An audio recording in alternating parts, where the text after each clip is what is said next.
দেখছো নি আমার 6 ফুট জায়গায় দখল করে রাখছে। এই তুই কি বাস বুঝ দিয়া এই ফিতা মিতা দিয়া তুই কি এ জায়গাটা মাইপ পেলাইতেছস? হ্যাঁ, আমার জায়গা আমি মাইপে বুঝে নিতাম না? কি এ জায়গাটা তুই মাইপ পেলই যাইতেছস গা? তোর যদি জায়গা মাফার অতই শক্ত হে তুই আমি নান আইনা পরে দে তুই তোর জায়গা মাইপ পেনে। আমি ওখানো দান করে তুলতারলাম না, তুই আইফসস ফিতা দিয়া মাইপে জায়গা লই যাইতে গা, অত সুজা? আমি নানছি না, 3-4 বার এনে মাফাইছি, এরপরে কোনো সমাধান হইছে না। ওখান আমি নিজেরটা নিজেই মাইপে লই যাই। আমরা আমি নাই না যে জায়গা সমাধান হয় না এই জায়গা তুই এক লাখ মাইপে সমাধান করে দে না। আমার জন্মের পরে দেখতাছি আমার বাপ এই পুরা খেটটা করতেছে আর তুই 6 ফুট ডুহাই দিছস আমার ক্ষেতের মধ্যে। চাচার হিসাব বাদ দে, চাচা ওদিন জোর করে খাইছি, তুইও কি হন জোর করে খাইবে নাকি? আমি কি দেম নাকি? তুই দেওয়ার কেডা? হ্যাঁ, তুই আইফসস আমার ক্যাত মাইপে লই যাইতে গা। তুই যদি আরেকদিন এই ফিতা মিতা ডুরমুল লই আয়স ক্যাত মাপতে তোরে বাইরে আমি মাইরা লাইম দেখিস তুই। বুঝিস তুই আমারে হুমকি দেস, রাখ আমি কি করতাছি তুই দেখ। যা যা কি করস তুই আমি দেখবাম, আমার ক্যাত লই যাইতো গায়ে। অহন আমি ধান গড়ে তুলছি না, কি সাহস? চাচার তো ভাই দিকে বাচ্চা গেছস নাহলে মারতাম। আসসালামু আলাইকুম চাচা। ওয়ালাইকুম সালাম। কি ব্যাপার, তুমি তো সেটটা রইছো করে? সেইটা থাকতাম না কি মনে রইল? করিম মিয়া আমার মারতো চা। তোরে মারতো সাকেরে কিছে? আমার জমি আমি দূর দূরে মাপছি, আমার জমি কমাইয়ে হ্যাঁ ক্ষেতের ভিতরে আমি গেছি, হ্যাঁ আমার বাস লই আইছে মারতো। কেন আমি আমার জমি বুঝে নিতাম না? হ্যাঁ, তোর জমি তো তুমি বুঝে নিবে। ওই হ্যাঁ তোরে মারতো হয়তো করে। তোর শাসার তো ভাইয়া তোর উঠে আব্দুল তো সা, হ্যাঁ তো এটা বিরাট অন্যায় করছে। এই কারণেই তো আপনাদের আইছি আমি, যে কোনো একটা ব্যবস্থা করুন, নাইলে হ্যাঁ কিন্তু আমি ছাড়তাম না। হ্যাঁ, আমাদের ওজন আইসত এর একটা বিহিত তো অবশ্যই করার লাগে। আচ্ছা তুই যা, আমি দেখতেছি। আচ্ছা চাচা, যেমনি হোক একটা ব্যবস্থা করুন, আমি যাইতেছি। এ শুনে যা, আমি এলা গেলে তোর হইতো না, আমার লগে 2-3 জন যাও লাগবো। কিছু টিয়া পয়সা রেডি রাখিস। আচ্ছা আচ্ছা ভাই বোনে।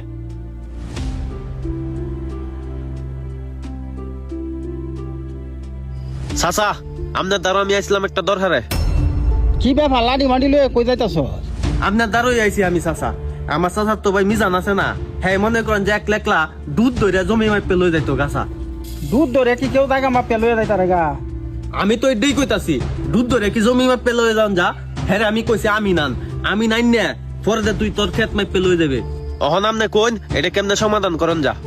এমবা চিল্লা চিল্লি ওরে কি সমাধান হইব? কয়জন লোক লয়ে আইব, বই একটা সমাধান যা। আচ্ছা তুই বাড়ি যা, আমি দেখতাছি। ঠিক আছে আমি গেলাম, এটা দেখবেন আমনে। হে ফোন ফোন ফোন, কি হইছে কাকা? কয়জন লোক লয়ে বইলে কিছু খরচ পাতি লাগতো না, কিছু টিয়া পয়সা মিল করিস। আচ্ছা ঠিক আছে।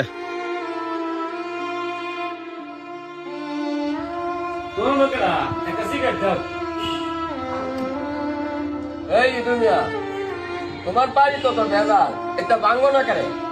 বেদাল যে বাংবাম 2 বাতিদার থেকে 1 বাতিদও আমার কথা শুনে না। বেদাল আমি কেমনে বাংবাম তুমি কওছে?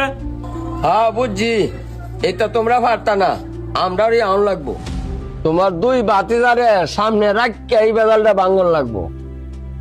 আপনারা মাতাব্বর মানুষ, আপনারা বই একটা শেষ করে দিন। কিরে তোরা বাপ সারা থাকতে তো এরকম ঝগড়া হয়েছে না, অহন তোরা কিলে এটা শুরু করছস? কেরে শুরু করছি আপনারা বুঝতাছুন না? আমার জন্মের পরে তো দেখতাছি আমার বাপ এই পুরা কাটটা করতেছে, আর হে আয়া পরে আমার কেতে 6 ফুট জায়গা লয়ে যাইতো গা। আমার বাপ বলদ আছিল দেখিয়া তোর বাপে করে ধরে খাইতাছি, আমি কি বলদ নাকি? তোর বাপ বলদ আছিন না কি আছিন এটি আমার দেখতে লাভ নাই। আমার জমি আমি করে গাইতাছি, দেখবাম কেডা ডুহে আমার জমির মধ্যে। কি করবে তুই? আমার 6 ফুট আমি আদায় হয়ে ছাড়বা। এই চুপ কর, তোরা তোরা ঝগড়া করবে তো আমরা রাঞ্চিলে করে। আল্লাহ বুঝুন, আপনারাই মানে না আর আমারে কেমন মানবো? আপনারা মানবো কেমনে? জমি জামার ফেস তো আপনারা ওই লাগাই তুইছুন। আমরা লাগাইতেছি মানে আমরা কি করছি? আপনারা কি করছেন জানুন না? এই 2 সারার বাপ বাচ্চা থাকতে আপনারা 3 ভাইয়ে বইয়া যদি জমির ফয়সালা রাজ্য করে লাইতেন, তাইলে আজকে এই ঝগড়াটা হইতো। এটা তো ঠিকই কইছে, অন যাই হয়েছে তর্ক করে তো আর সমাধান হইতো না। অন আমরা বইছি, এটা একটা সমাধানে গেলেনি, আপনারা রাজি?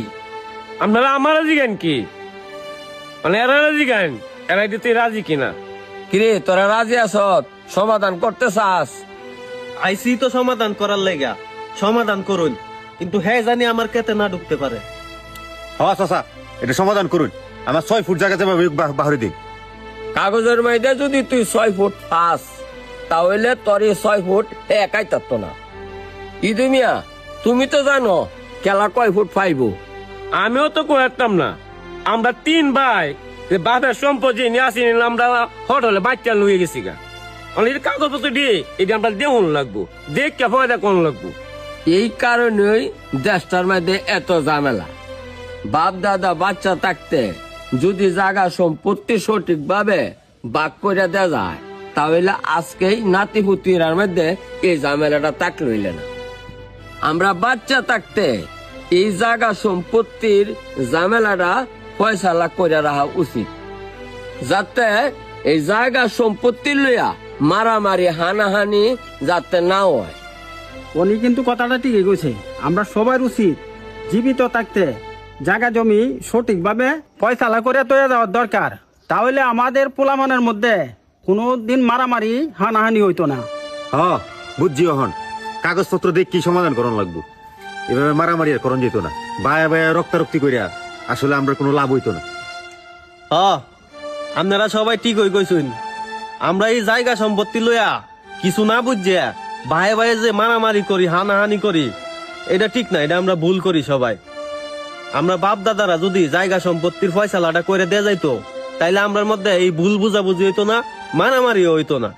আমাদের দেশে এই জায়গা সম্পত্তি লইয়া মারামারি হওয়া, হানাহানি হওয়ার একমাত্র কারণ হইছে আমাদের পূর্ব প্রজন্ম। ওরা যদি জায়গা সম্পত্তি গুলা সঠিকভাবে কাগজ দিকে ফয়সালা করে দিয়া যাইতো, যার যারটা শেষে বুঝা নিত, তাইলে কিন্তু পরবর্তী প্রজন্ম মানে আমাদের প্রজন্মের এই ঝামেলাটা হইতো না। আমাদের সবার উচিত জায়গা সম্পত্তি ফয়সালা করে তুলে যাওয়া। যাই হোক, আপনারা এখানে বসছেন, অনেক অনেক ধন্যবাদ। আপনারা এই যে সমাধানটা করে দিলেন, আমাদেরকে অনেক কিছু বুঝাইছেন, তার জন্য আপনাদেরকে অনেক ধন্যবাদ। সাহায্য ভাইয়ের লোক আর মারামারি হানাহানি করে লাভ নাই। আপনারা যেটা সমাধান দিচ্ছেন ওইটাই। তাহলে এক কাজ করেন চাচা, আপনি তো এখনো জীবিত আছেন। আমার বাপ মারা গেছে, হ্যার বাপ মারা গেছে। আপনি থাইকা কাগজপত্র বাইর করিয়া একটা আমিন আনেন, আইনে তারপরে মাইক পেয়া যার যারটা তারে তারে বুঝাই দেন। তোরা ঝগড়াঝাটি করিস না, আমি না সঠিকভাবে মাপ পেঁয়াজ আজারটা যা যারা বুঝে নে। আমাদের উচিত আমাদের জায়গা জমি সুন্দরভাবে পরিমাপ করে রেখে যাওয়া, তাহলে আমাদের পরবর্তী প্রজন্মের মধ্যে এ নিয়ে দ্বন্দ্ব সৃষ্টি হবে না।